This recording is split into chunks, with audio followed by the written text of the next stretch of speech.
ka enen so da fofra wo awurade wayo eza bedi hene enwen komodie mu obonsam tia ha ya do ya platform 88 also kasa chiro nyame ma mpai bono se an kopim si programming kone wie no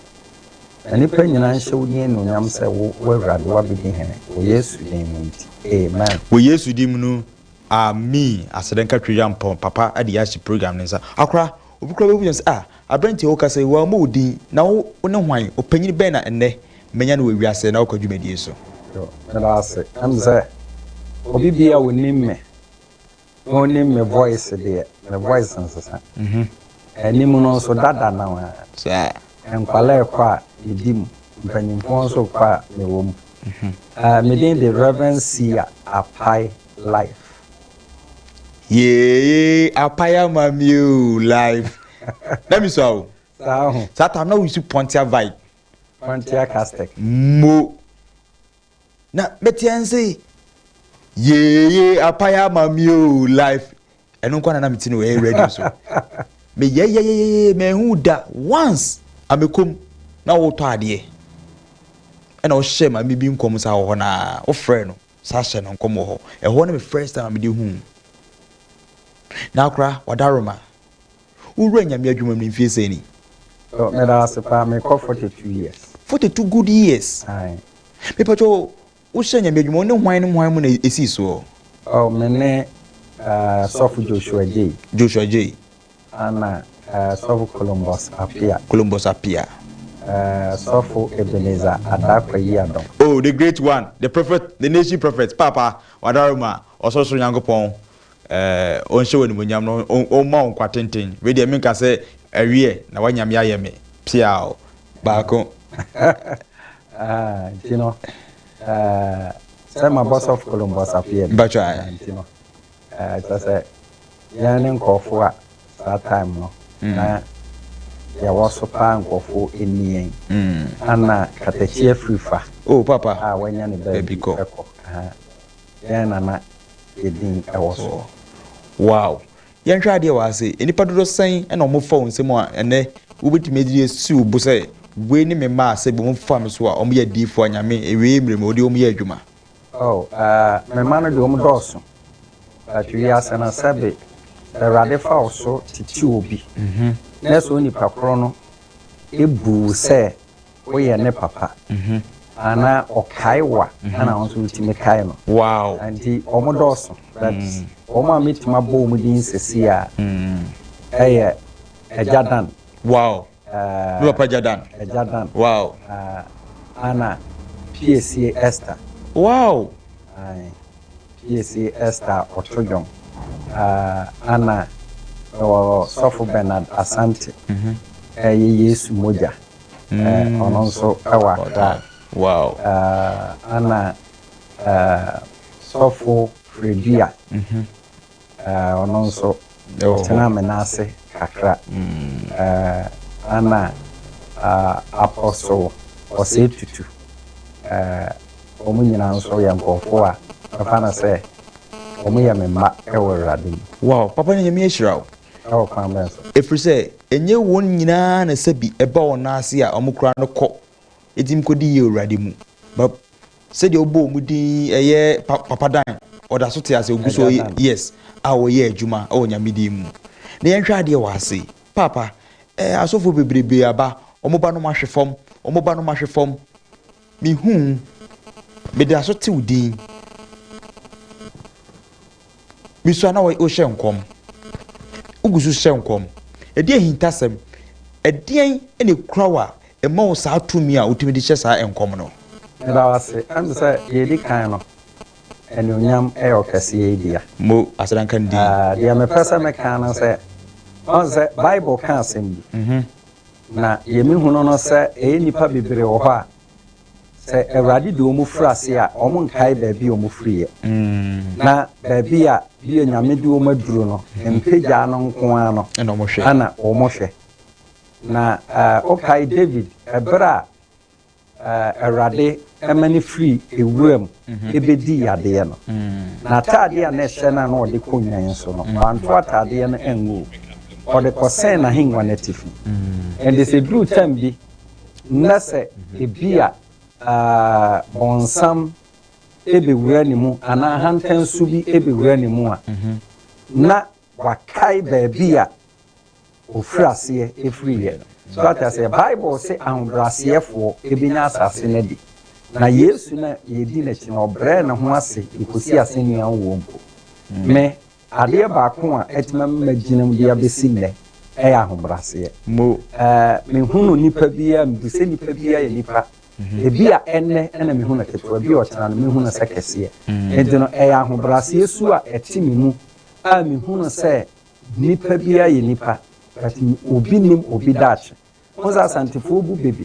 omuso obi nim obrempon asase so ata senti nipa bia na obabi anyame de ufri na obabi odoko end ya hobrase su na etimi mu no eno na amanyame amaginam dia besi na because minima sofo ni bi wo ho a se ewrade frase se oyusu no na dwen na se e ono ana hoden sa ewrade frase se oyusu na dwen se e ono ani tumi ewrade frase se odni ye miracle na dwen na se ne su nipa bi mada oh etino eye esua mefa no se nyame a mefa no no eni nyame su na timi mu no ana me mane dedi o ni pa mu ntino me no se metana se for 1000 years a nyame de me ye no be koso admire de sense asofo bi wo a se bo mo kontete o bible school ebum su kodi asofo bu ni bi achi na mo nya adom no pe nyame uhie nyame mpunu eye ntete ye ana se kwan ben so na unya adom no ai na uguso odi adwuma yo me da ase am se me de ne de me hono se e osoro frɛ because na me mami di me ho adanse e time ni swa no na me mami obi a na wo ho den pass a wo kan na ebedi be 1 week or 2 weeks krama na onwe entina mami nso ko Roma sorry ntino e bai sabra wanyem me no okoshe Roma sorry dem bompa esuru nyame so se sade ne ma wawo mu ni nyina no awo ka obi a eche ansa na wawo no me de ne de ma rade ma nya sanjo ko oye fasting for 7 days the fasting for 7 days no so hu no se odaso da ye na rade bofo ya rapu bibi ho te se ayese ya chichiri bibi ho te okwa ware na obi rapu ade de abeche wa ware ase no ya de anwira white chichiri ho na ose ya de be share ne nsem wow ko de be share ne nsem na o ka che ne se ade kronti ya wo ba ha be bo ho mpae no na wi ejino na sata me ma me ko Roma sorry na Roma sofo no so a oda sorry na no ibroni ne friend of Father Beckman Jokobo Father Beckman na man na Father Beckman's nipa wo be wo no o suru Yakobon sofo na eniema nyame ti asefo de ne be ye no ebi ma wi aseda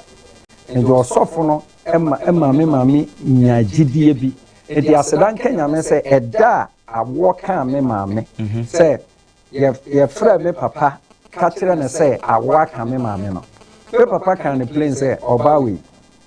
me waste me time okra nya madwuma me ye ense me bre won because awo ka ne neje se na watch ebra ye kobo me papa ma ne me papa sa TV na me mame yawo wow because of say prophecy a onya ewo ne mofra bre mu no etino tese ni baby me free any baby a me continue me de e adom bi a erade ti asefo e de dom me ana me fa na se mi swa no me tuwe mako SDA pen SDA sorry mako Pentecost pen mako Christ Apostolic pen mako Baptist pen ana mako sofu bi near friend of sofu fire na sorry wo Patasi estate Patasi KJC opposite wa na me call no so sorry papa yeah oko Santaso about the street on the right free Santaso roundabout on the left and no emuno ana aise meneno nante kakra okoba bia na mikura na Bible ni ade na me study adwuma nso a erade ti asefo ede ne ye no ya sedan Kenya me se enne erade ama media ebrodin nyina so but that's the great seer sana me dem friend no we ma de nyina because we great for 42 good years in the ministry. It's easy. Hwe sebi oh sorry oh we are oh from answer no when you know. It's easy. Atete obefem. Papa ejina ne na so oh nyame dimu egusu ya nwade. 42 good years. Akra yetatete asofo yi omoba within a short time bohu social media ni edi na tem ana odi ni nua atem na oye basa edi na ye wu nkon wa hintasem menti se bi wo bie wano mpo e kasa tia obi ana wo yonko sofo edi na hye woden se wo ti ya odi na obi ka ya odi bi kura wodi hu a unkasa. Okay, kakra mpasa mekana se won se enyeme bi wa entete because my father say asori a the free me more frase me ko yin nyina ma hunu sa ne ma no ebi ewom ana ya woni ma bi wo ha wo ye sofo na pen kokwa ete se nyamesu na eden e free ho so ntino me no ne ma bi wo ha no ka me ho asemo a me mfiu because me fa na say wo na ni bibia ana nipa nso a ne ho hia no ye ka no ho asem wow ntino de wo ka no and come cry because minimum say the walk can cry when I was say Tom me when I was say promote to me how many penny na hu say me wo ho papa nya enye motie bi na tumi bi na mogide di adwuma say motie tumi ana tumi bi na obi di adwuma a say tumi ni nyina no epen toka so atase o he asofo ni bia o bi he bia be kire om ba bi o mu free yan hwa de wo ha minimasophobia within 2 years in wetwem within 1 year no wetwem obi dey 5 years unti nka be mu ayira o system mu ba wo de wagina wona so saa e dey no hintasem e pese mi hunu ene ahwefo eye wiase na okwa ene KUMAWOOD ahwefo tiu e dey pa na e wo a wo de ye adwuma anwade a wo ye ebro na adwene ne entiase so wo hintasem ne sen ma hintasem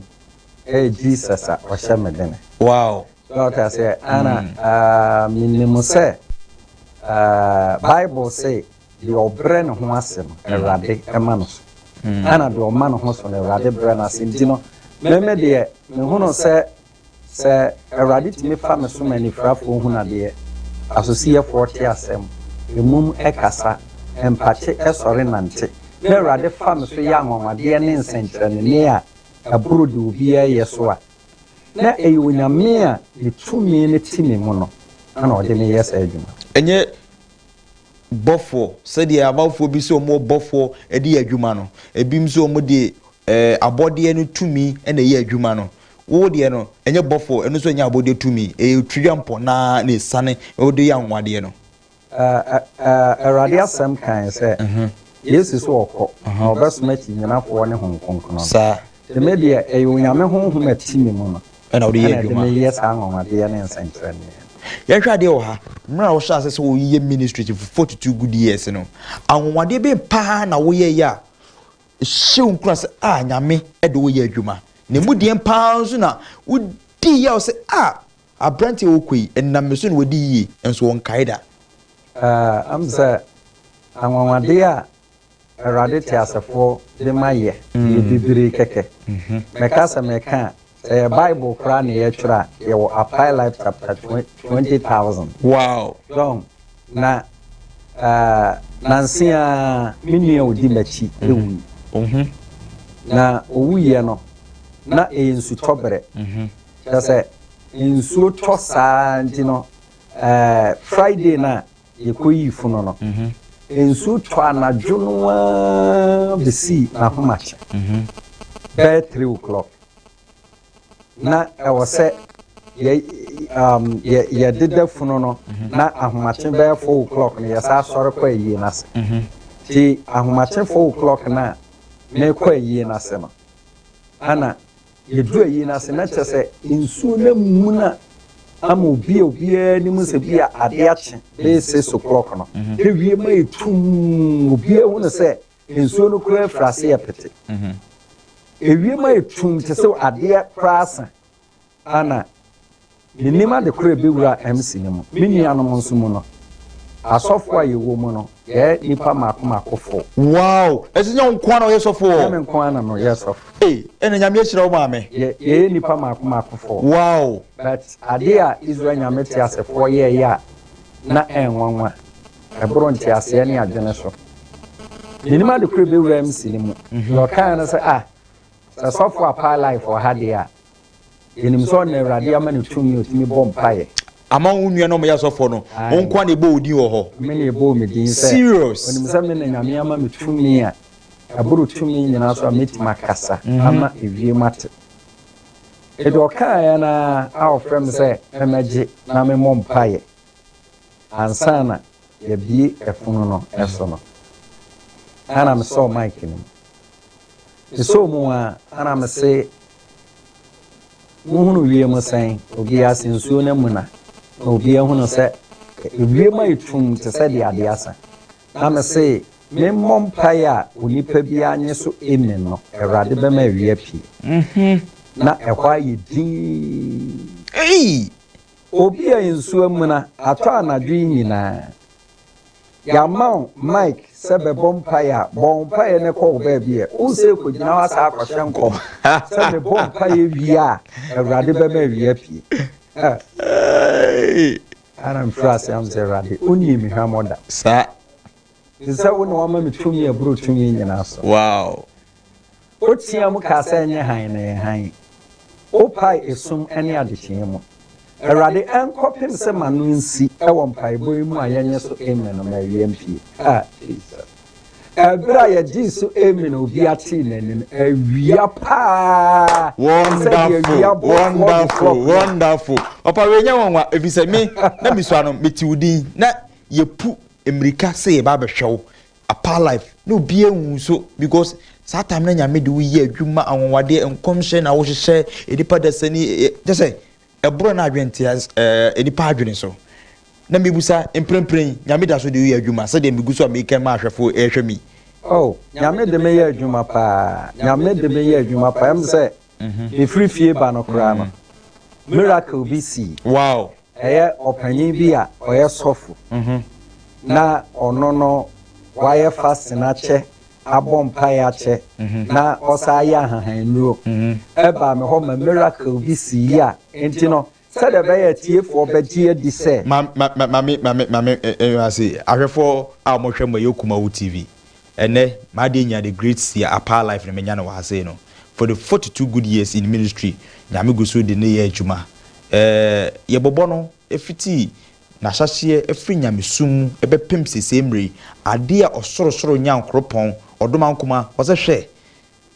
me edru the 20th century 21st century oyen toaso a otoaso a ne ma wo hye omo animonyam a odi na difo enante ene bewie me papa Apalive so nyame da so ni ye adwuma wose emprempre kro ba say no adanse siye na me yense bre no I think so odi maye technicians for no na famous why ready a papa ese wo ba no adanse bi siye me mpeso no beka na emom no wo sane maamo yemmo ana yenko ne enkotie die oka no na yehunu se etisa ana entisa ahaye KUMAWOOD TV wiase mun ena wakwa dwumadi na utie no yenko ne enkotie adanse no emra yada Awurade ti asefo ase ene nsu biem Awurade nyankopon enam ne so asa approve ne tumi na nwanwade ene ne nsankyerɛnede ene nsu biem opanyi bi aba me nkyɛn ɔno kra ne benyane me anopai a wɔse de Awurade ayama no ontimi nka na danse enhye timene opanyi no ɛwɔ ha opanyi memo wakaba ya aja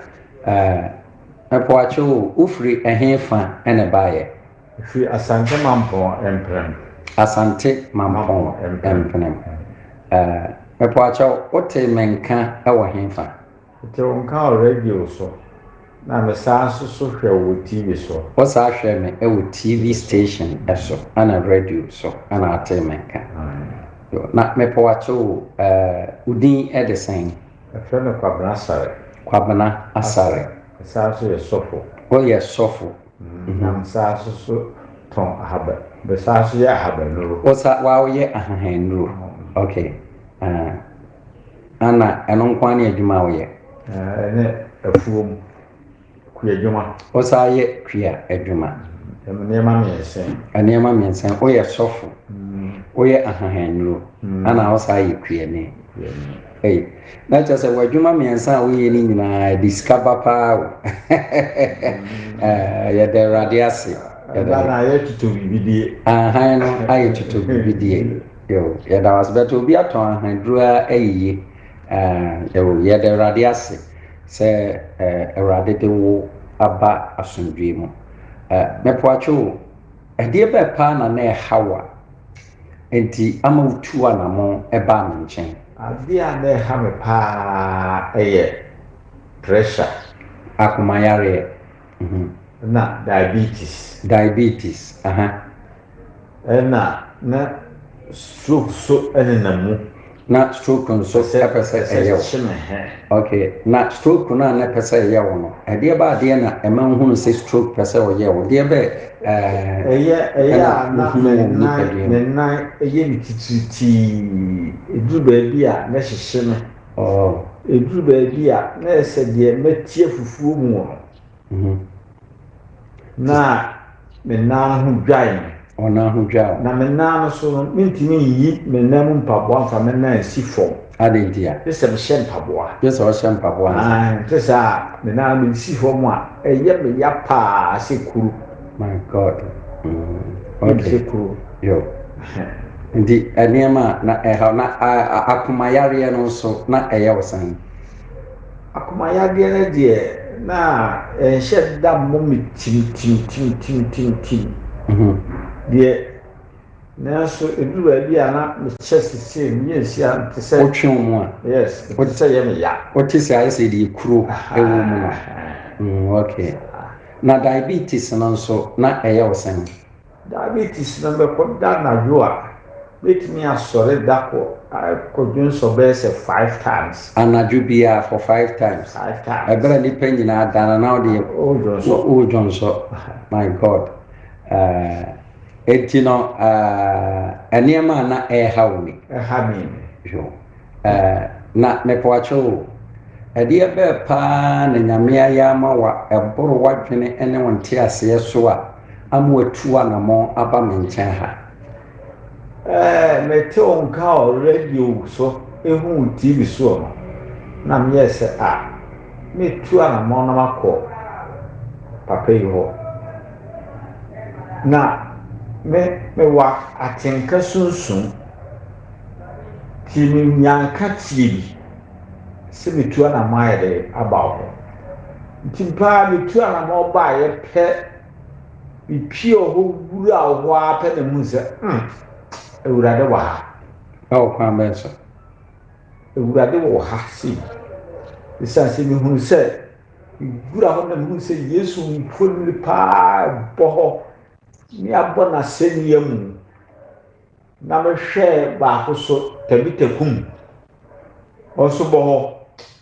na mse dabi nyame ni pani mepoacho yare no eba wo so no eye akoma yare no bese mfie num ana diabetes no nyina bab so bese mfie num ana stroke no so ana pese che ese nyina bese mfie num na mepoacho minimum se o kasa na wo se wo ye bibiduro ma bibiduro no me ho hwe waye wan kasa wo duro na ma ye ankofo baji a before you terms ne say mukoti safo ye dey ensara ho abibiduro chapter 5 verse 10 ose safo ensara ho edi na do ho ato se safo ensara ho me bompa Yesu bia we ye fasting ebo yare no ho mpaye enkoda nko yes said ye ko for mo na side dey aba sorry my god yes ye ko for mo na sa sorry no na oba me nchen no ede ba de pa ben wo hunu a eye wo nwa na aboro wo so aboro nti ase so me hunu se enye mpabọ nko a ntimi ade nyina enye mpabọ nko a ena enye bibiduro nko a wo benom no nko a ntimi ye bibie nyina unya akwankyere a efri nyame yes my god na oba me nkyɛn no ti wo ha na me ba ye na benya akwankyere na akwankyere so bitu ho na mo de ye adwuma bitu ana mo pepe within 3 days yare na ma hu sankyere ne nyabotre me hu sɛ adanseɛ no akɔ ho ama o kasa fra mpɛsɛ me kasa bi wose akomayare ne ba so na mfie sɛn mfie num diabetes na ba so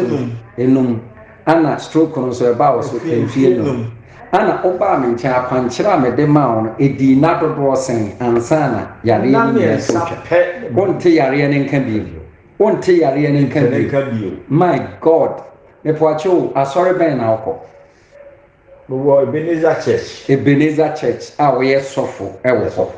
my god ankɔfoɔ ba wo hɔ bɛgye ayaresa ankɔfoɔ ba wo hɔ ɛbɛgye akwankyerɛ but ne nyinaa mu no na ayare obi ɔde yade yɛ bɛbɛ bia so ba no yɛ dɛ ne hotɔ no ɛso wo deɛ wo yɛ na wo ho ntɔ my god opanyi me poacho wo si udin pa de sen efre me kwabena sare krobel so ana ofiri ba ha asante mampon empenen it is a say no ɛdeɛ ba asɛm bɛn na wo pɛsɛ wo ka kyerɛ atiefo a wo mu tie ene me ka kyerɛ atiefo a mo mu ate sɛ efiri na kuru biara wo haw bibia yade bia ofabra say aware say ya say sikasem say ya kwantuo say ya reading dance Christ be ebe fam so asama Jesus because Christ nkoa no babibia mo ba ya pe na nyama nyina enti wan kasa wo hu mesan wo so ewrade honhom ewo mi mu yes my god na che say ensem a ote wo radio so me sure say ote menka che ade na patonya botre ote menka che ade na ote ho dada na afi na waba men shedan trafaako okay ti min san traf radio okay na dako pa me che won ka pe hu ye pe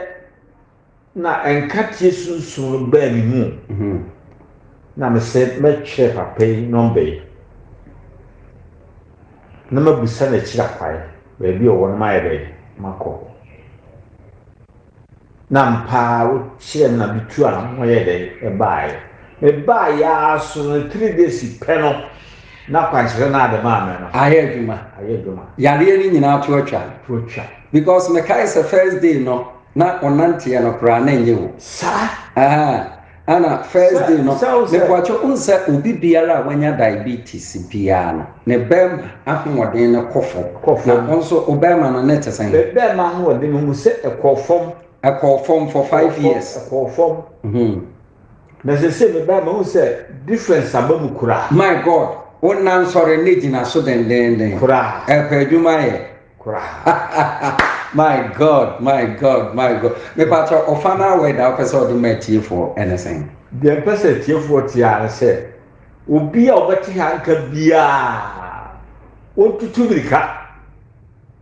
no fana hawo ni nyina anye dey emra da ha de onye duru ha ewurade be dey high problems last off my god adofonom ene anuanom nyameni pa otemenka na utie mi medin the reverence a Apalive me poacho opanyi ehefa ana me wo sese ya waba menchen ba bi a wo ba no fa ka ebesi ye ene ba bi a fa ka e de ba ha no bi a no bi tie ehefa na me wo mi free man pa wo ba no ebesi wo what say pankrono alignment TVC alignment ho na me fa taxi na me ba bukrum estate junction ana offer na me frey my god frey ya na me be fa me na be fi ba ya be hu ye pe na wura ho no me office ho no na mehu pictures ya bobɔ hɔ na hu Yesu ayabɔ na senium na mehu tabita kum pɛ na hu sɛ problem na to atwa oh my god my lord adɔfonom ɛne anuanom ɔpanyin ɛna wadi adanseɛ ɛde akyerɛ no 1 ɔse ɔyɛ sɔfo 2 ɔse ɔyɛ kuani a ɔyɛ kuadwuma 3 ɔse ɔyɛ ahahanro but we nyinaa mu no empaebɔ ɛntimi ansa na yareɛ ahahandro na ɔyɛ na nkɔfoɔ bɛgye a ɔmbɛgye a na ɔmanya adansedie no ɔyusu bia ne ho ɛntimi antɔ no diabetes aduro ɛkyɛ duro pɛn ɛna ɔntimi nyɛ ne ho ɛntimi antɔ no bɛtɔ baa me nkyɛn no ne ho atɔ no temeto nsa frɛ wo sɛ ɔkyena anopa sɛdeɛ metena ase ɛna anopa no from ahomakye 5 o'clock de kosi ɛyɛ awia 12 a mepɔn yɛ no bɔmmɔden afa car na bra ebuo krom estate junction uduru hɔ na wonhunu a frɛ me number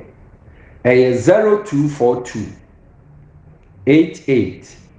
4435 0242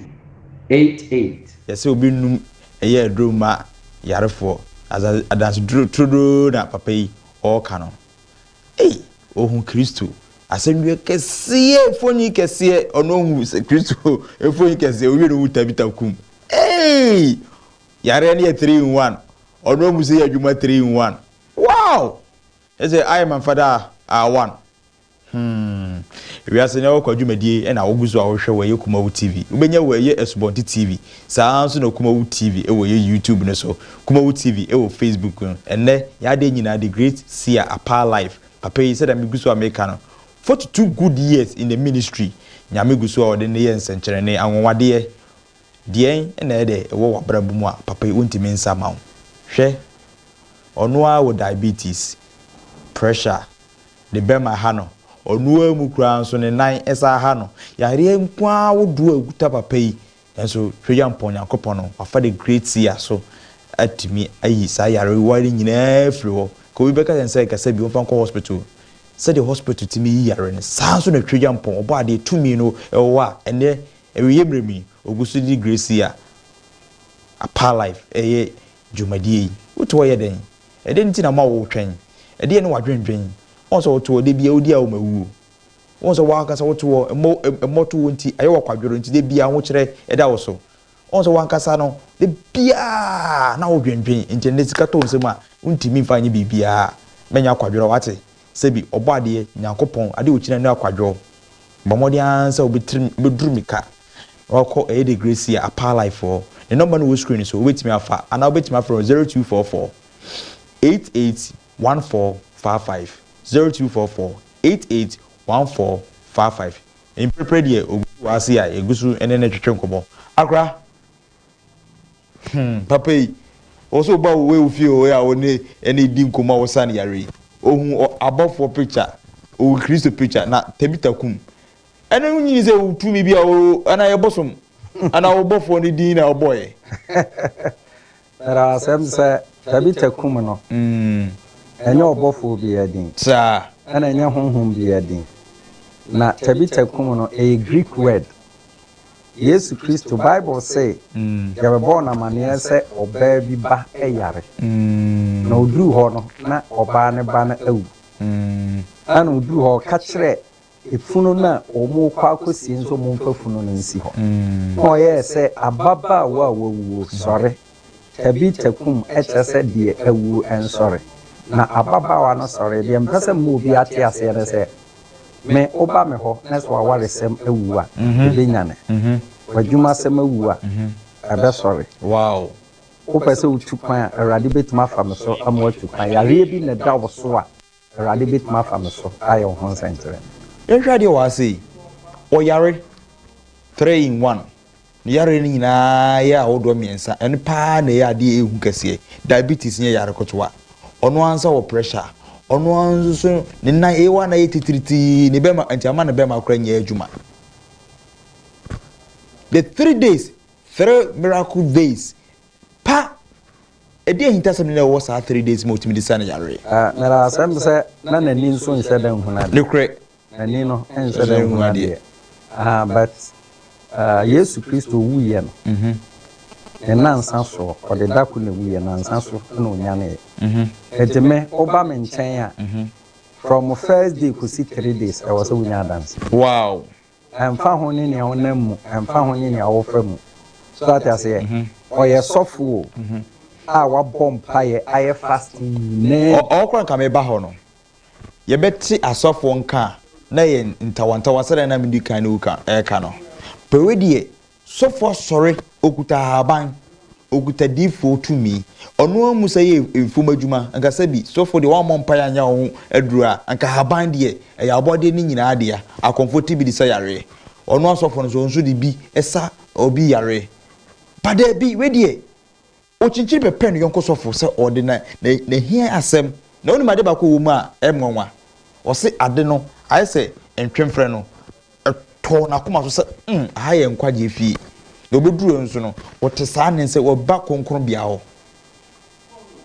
ete saa munye madwuma mu no mi gidi se to bia bi kura tutia ebi kasatia ba de enti ena onu dwane beto wa o se ya se be oso ansuo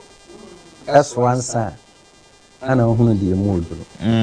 ana ahemfu chini yo hoi ebi di de achi ya me pesa me kam obi ate ase ne se ochina anopa yi enya sori ana me yo wow nemo me tenase amanya me ma kwanchere okay sabi wiase a ye wono se ankyerɛkyerɛ wa ka don sabenkum ene bedidi enti metun safre obi biara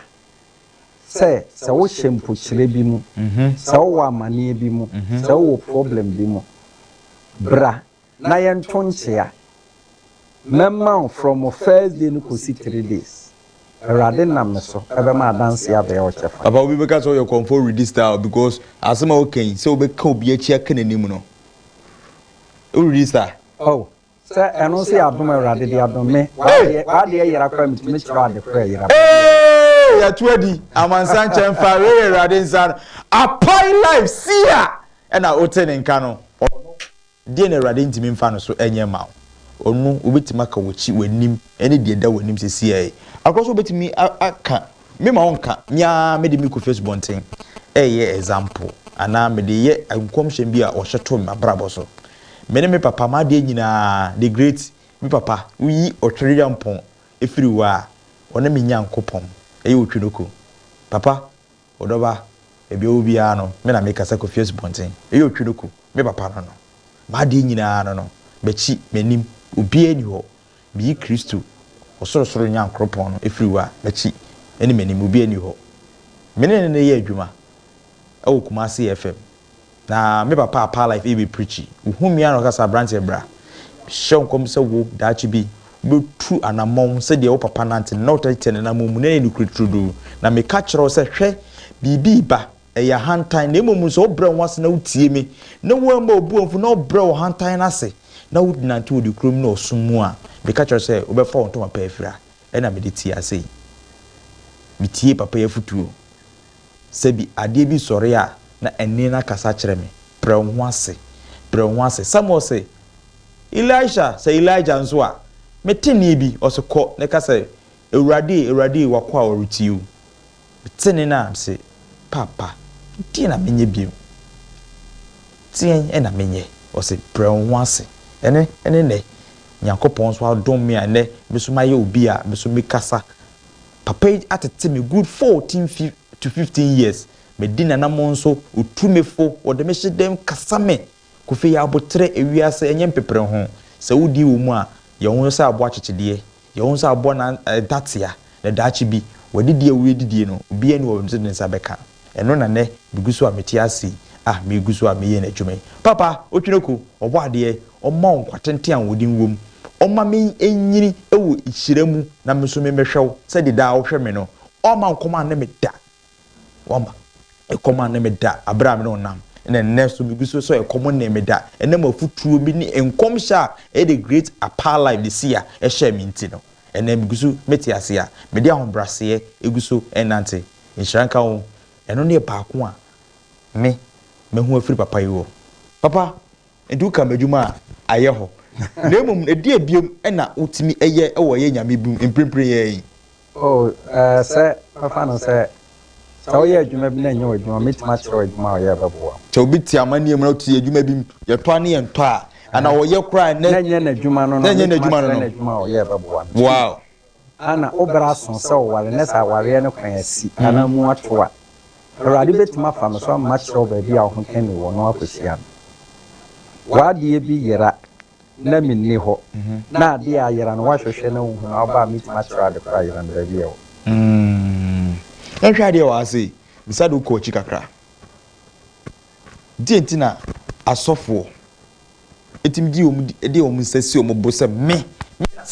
re en ye pa wo de utie odu ye boy ya yemfa seda ma awurade me pa che wo edin na ewo ho a wo de onfa ni munyam no emma na wankasa wo de ma eye Kristo onze ye woni pa ni bi ho a ye woni pa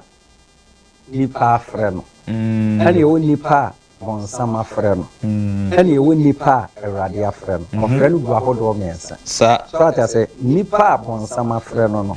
ubehunu ahantansu ewoni mu sa nipa afre no ubehunu dwesu ewoni mu nipa awurade afre no ode enunyam ebemu nyame entime no se mitimi ye bibia na nyama ho oden enem pese ye bie phone line to mu kakra na 0244840108 0244840108 osu betima ba adwumadie so na de ohu fa Apalive ana ansama wokan wadwenkyere eni sen de mentima mbusa no osu betima busa ye bie awmanatum na se bi obi ama no papa no anu guso obi anya maye no tino ye mpesa mekan nyina no se Bible say ahobrase fo obi nya asase na bi ami enti no adwuma bia nyame te asefo ede me ye no enyama ho oden so atase minim say diabetes apa ne yare no kan na hospital yare o but just 3 days what me dey say yare no yare for 5 years wow I know na mpese mtu obi afo say so obi pa dance ye di no pe miracle o mira so atase me ba kumasi nyina no Yami adom majeme office ewo Bokrom Estate Junction. Estate Junction Bokrom ya kuma say ye. Ai to do Estate Junction na wura wo. First call. Hello. Good evening. We didn't be okasa free. Me kasa free. Now okay, enko obai ma. Me pa chuo my papa. Okay. The managed the power of Mami. Na me person me papa. I papa say ye fear ye worry. If you worry on. Ye worry. Oh, okay. So by man no better na. Ono be wo. And so want to know what. Mami. Bomodia no chena brami entonchia. Okay. Ye mo nware a awurade kwa ode ne number beto bomodi ansa obefre no e na ye be sorry so a ode ne direct medical prayer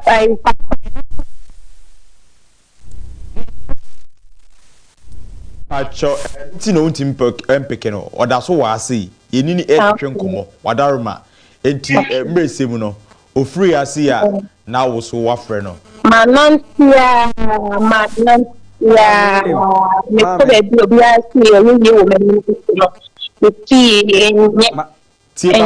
papa say waka asem bi acho tie no. Mame on feti e wi ase sabe osuansuo eswansa ana hunu de yemu oduro.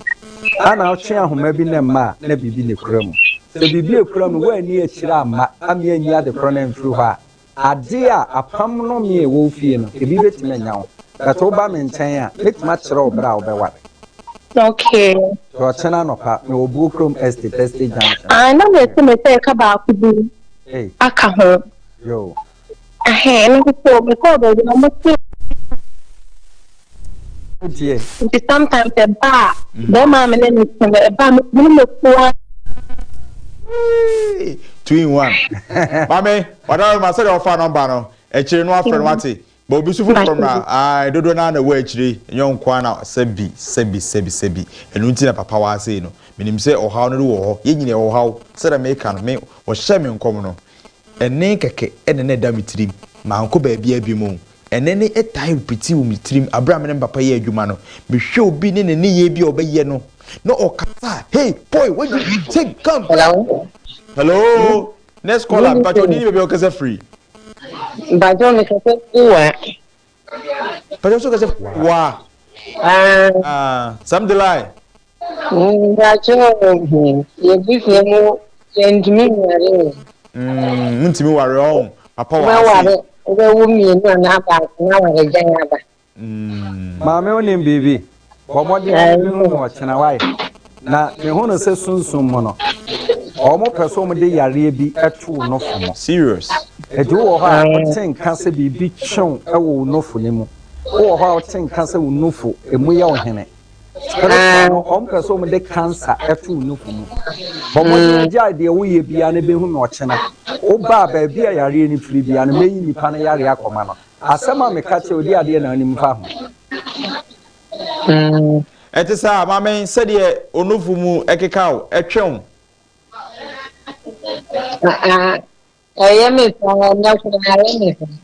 Yeah, wow, serious. See ya. I didn't just know want to do say me and me judge mo be do achi. Only problem. Sir, the road is clear. Ochena, me hwe ni why? I'm 0244840108 0244840108. Akra. Hello. Hello. Udini be hello sir. Say ja yeti Akra udini be udin Udini ata. Ajata bacho manenko. Udini be bacho osafo me ya dia enyi Baby awo no obeka se radio bi na TV bi kasa wo ho. Twe free eye TV no low no. The low no yan kasa. Why nyina nso tie yen. Ajata efutu amede be ma won say sebi yese baby edidie no eni achichiri what you say edidi bia ni wewe achiri so woni abre na opese wo abrabo si wi a bo modi an say papa de number 2 bo modi an number edidi eni achichiri hello udini be okasa free If I chop Angel hey obofo Abigail Abi okay okasa free wasa ku oh wasa akropon okay Abi manenko Abigail papa kasa huntie design best yes oh yeah almost no like makwa minya ho na yi kasa yan kam papa wadaruma o kasa na ye me de o ha no pese ka papa te no wo baby ogina no ye nti woni yi ti ka position yi se de wo kobre no kunwe last one maye ti mi anyina so papa se di ayi frefo no mo ha woni nyina achi a ye kumodie no e mo manfa tu course hello sorry Asiama ni o Asiama no ajo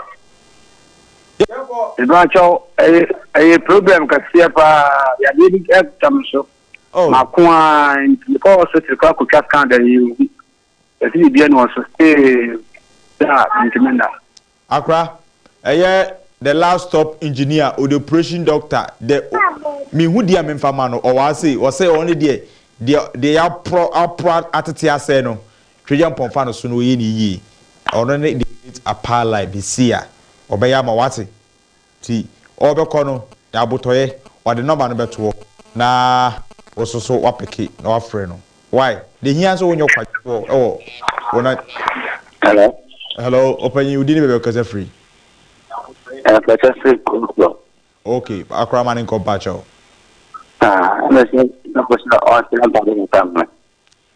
the number